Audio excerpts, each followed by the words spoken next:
Welcome to Biology My Passion. I am Soumya Harikrishna. In this channel, we are doing different chapters in Class 9, 10, 11 and 12. Class 9 Biology chapters are all done and some chapters MCQs are also available. You can check in the playlist.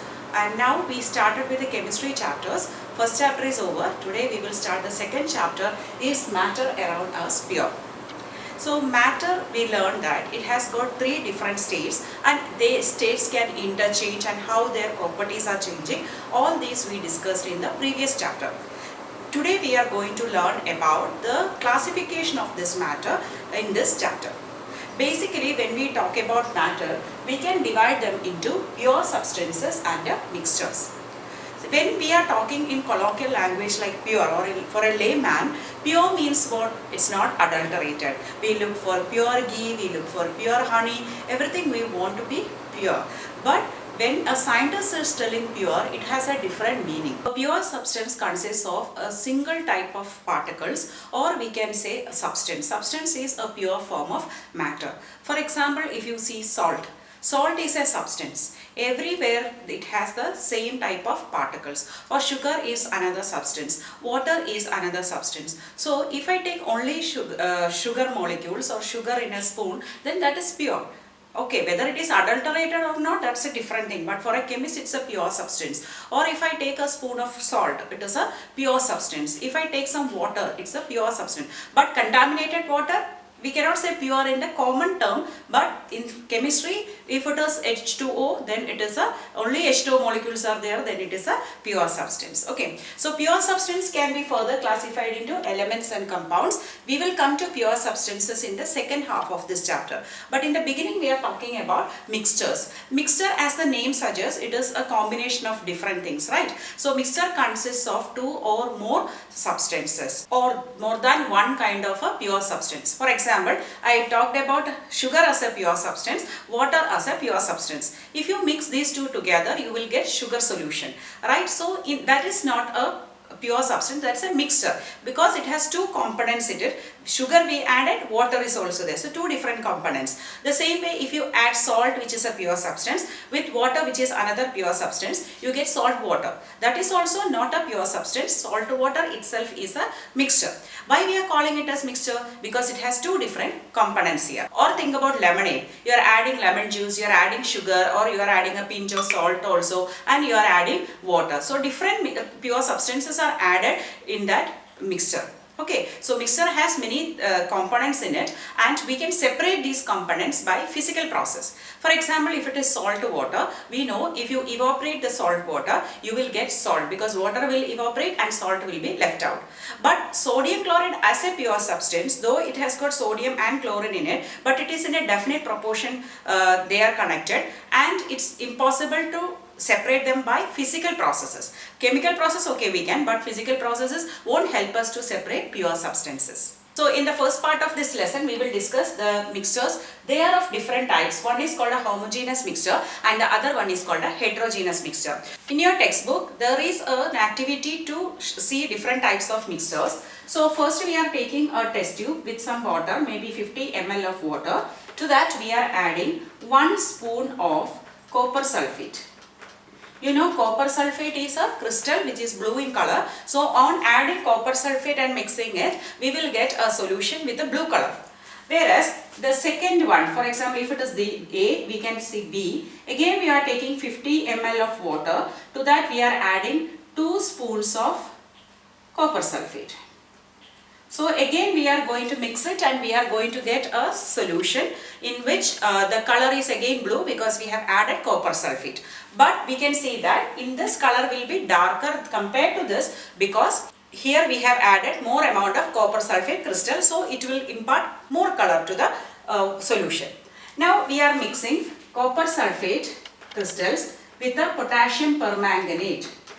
Last lesson also we saw potassium permanganate, a purple color crystal which will make water purple in color. Or we are mixing it with maybe iron filling. So we are just mixing this. So, or we can add sodium chloride to it.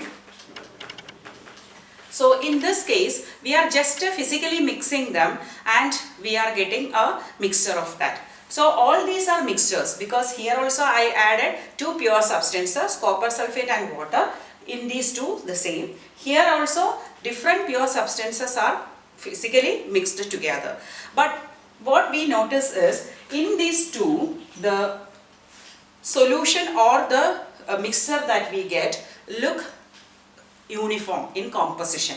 That means if you completely dissolve it, okay, if you see any part of the solution, its a consistency or the composition will be the same. That is, they maintain a uniform composition. If it is dark color, means everywhere the same dark color I will get. If I take a drop from top or a drop from bottom, the same color. The same way here also, lighter in shade, but it is also the same composition. So homogeneous mixture means it is uniform composition, or particles are seen in the uniform distribution everywhere, but their ratio may vary. Here it was 50 ml and 2 spoons, here 50 ml and 1 spoon. Amount is different, or composition is variable. We are adding the amount is variable, but we can get the uniform distribution of these particles everywhere. Whereas in this, we will not see them uniform. Sometimes copper sulfate may be more, some places potassium permanganate, or they will not give us a uniform mixture. So such mixtures are called a heterogeneous mixture. So if you think about soda water, where we have dissolved carbon dioxide in water. Soda water is a homogeneous mixture, we can say, or sugar solution, or salt solution, or copper sulfate solution, or any solution is homogeneous mixtures are otherwise called solutions. But mixture means we can see they have particles, we can see them in a non-uniform composition. For example, soil. If you take soil, it has different components in it, but they are all can be separated, separately seen, right? Mixtures have physically different components, and they can be separated out also easily. So we are going to learn about now here solution. Homogeneous mixtures are otherwise called a solution, and we also learn about the suspensions and colloids. Let's learn one by one in detail. Let's see what are solutions. Solution is actually a homogeneous mixture. That means it has a uniform composition throughout. The two or more components in it are distributed evenly. Okay, so a solution is a mixture of two or more components, and it is a homogeneous mixture. Whenever we are talking about a solution, suppose I say lemonade, okay, it's a solution with the three components, as I said, water, lemon juice and salt or sugar, whatever.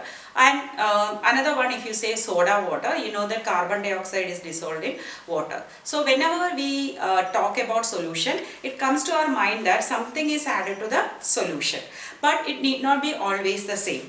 So there can be a solid solution also. That means two or more solids can be mixed together. How can it be possible? That is called a alloy. Alloy means it's a combination of two or more metals, or metals or non-metals. Okay, in this they are actually melted and then mixed together into a single substance. Then once they are formed into that alloy form, we are not able to separate them back into their individual components. They cannot be separated out in their individual components by physical methods. So if you cannot separate them as by physical methods, usually we call them as pure substance, right? But here we are calling them as mixture. Why? Because first of all, there are more than one substance in that, and they show the property of their individual components, and also they can have variable composition, because there are different types of alloys available: brass, bronze, etc.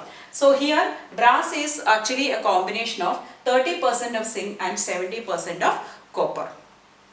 Now, but if in the case of a water, you see, water has got two components, hydrogen and oxygen, but they are chemically bonded together. By physical means we cannot separate them, first of all. Then second, what happens, once hydrogen has its own property, oxygen has its own property, they are gaseous, but where they are combined, then they will show the property of another property, that is water molecule, water property, right? So that's why we are calling it as a pure substance. And also another thing, always there is a definite proportion in which water and oxygen should combine, that is in the ratio 8:1. But here the variable composition can be there for different alloys. Okay, so that you have to keep in mind. And another one is gaseous solution. Gaseous solution means what? Air. Air is a solution because it's a homogeneous mixture, but it has got only gases in it, so it is a gaseous solution. Now, let's discuss the components of a solution. A solution can have two components. One larger fraction is called a solvent, which will dissolve the other components in it. So, the major part, which is the major part of the large component, that is called a solvent. And to that, we will add the other components. They are called a solute. They are lesser in amount compared to the amount of solvent, and they are dissolved in the solvent. For example, when you talk about salt water, here water we are taking is the main solvent. To that we add sodium chloride. Sodium chloride is the solute. So in such case, or in the case of a lemonade, we are taking or sugar in water. Here we can say that sugar is the solid solute. Water is the solvent, which is liquid. So this is solid in liquid. Now another example is tincture of iodine. This is used for treating wounds and all in the hospitals. So tincture of iodine is a combination of iodine. Iodine is a solid and it is in alcohol. So alcohol is the solvent here. Then soda water. Here carbon dioxide gas is the solute, which is dissolved in a liquid solvent. Whereas in air, all are many gases are there, but the major gases are 21% of oxygen and 78% of nitrogen. So these are acting as the main major components of air. So there are different types of solutions available, that is solid solute and liquid solvent, or gaseous solute and liquid solvent, or all gaseous solute and a gaseous solvent also.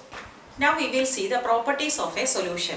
First of all, we know that solution is a homogeneous mixture, and then particle size, if you see, the diameter is less than 1 nanometer. 1 nanometer means what? 10 to the power of minus 9 meter. That means 1 by 1, 2, 3, 4, 5, 6, 7, 8, 9 zeros are there.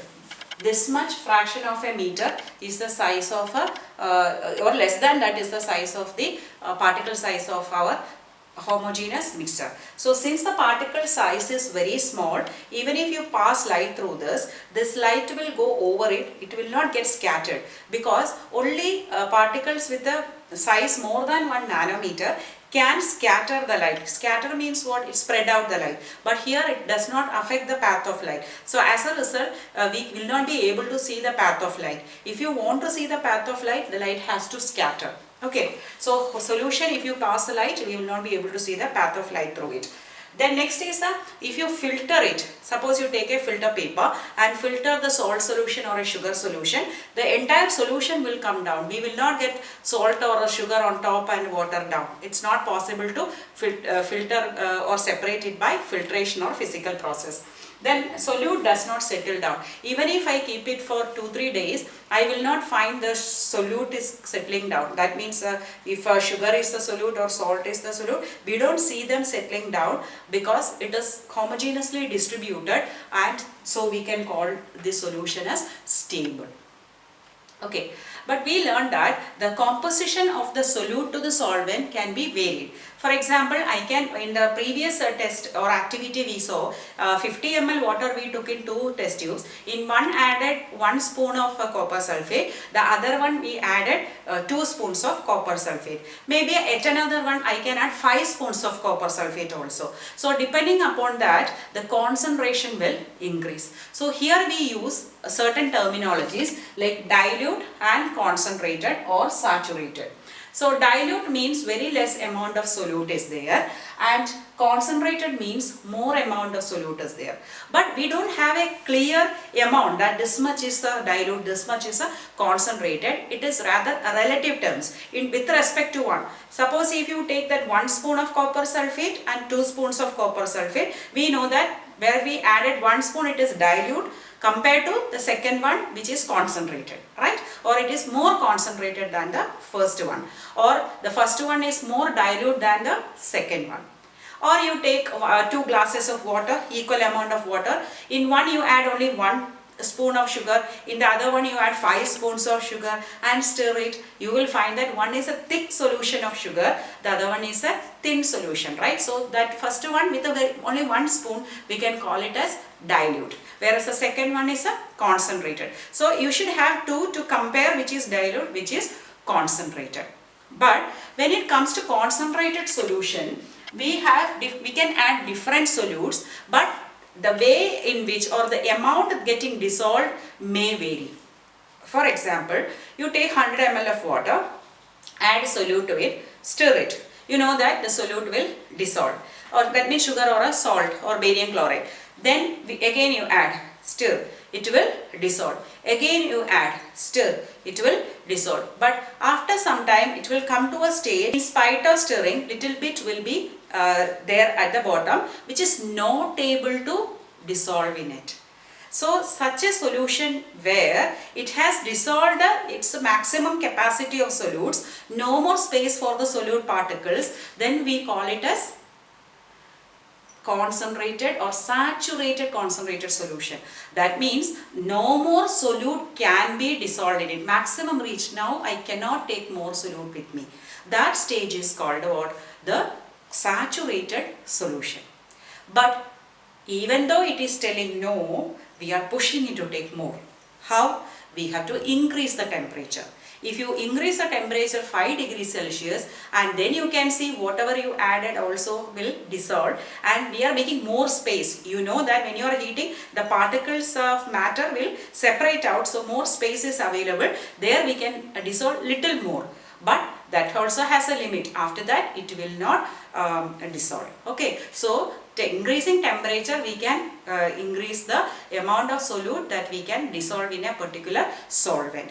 But you have to remember, when you add salt as a solute, or when you add sugar as a solute, or barium chloride as a solute, any solute, it has its own amount that can dissolve in the same amount of water. It's not the equal amount of salt and sugar I can dissolve. It may vary. Okay.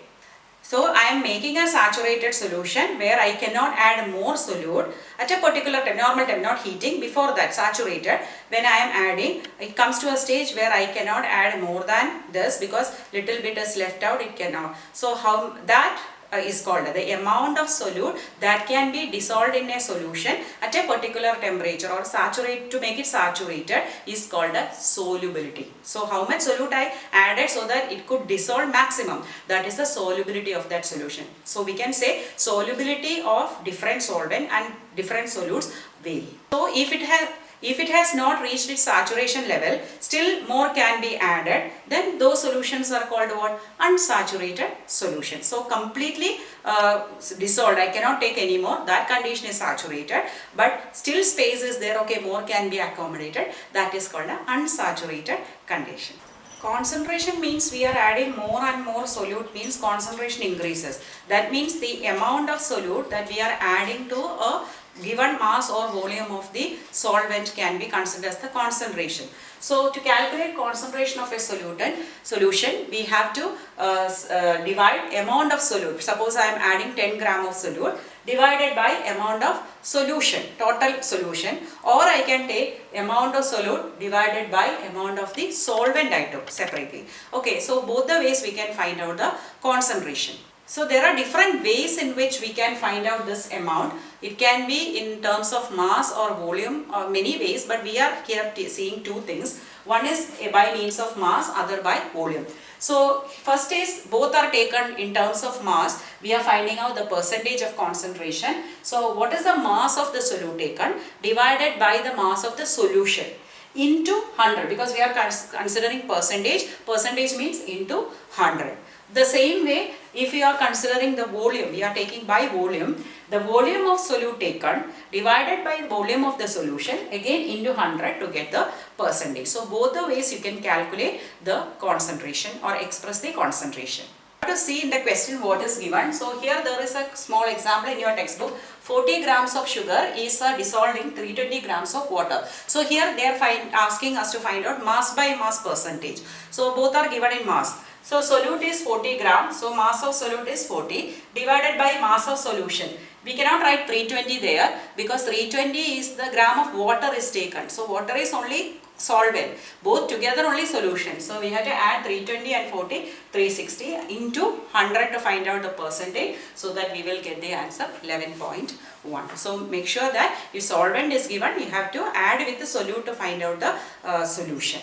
Hope you understood all the concepts I explained today clearly. If you have any suggestions or doubts, please do it in the comment box. Please share with your friends and subscribe to my channel if you have not subscribed to it. Thank you for watching Biology My Passion.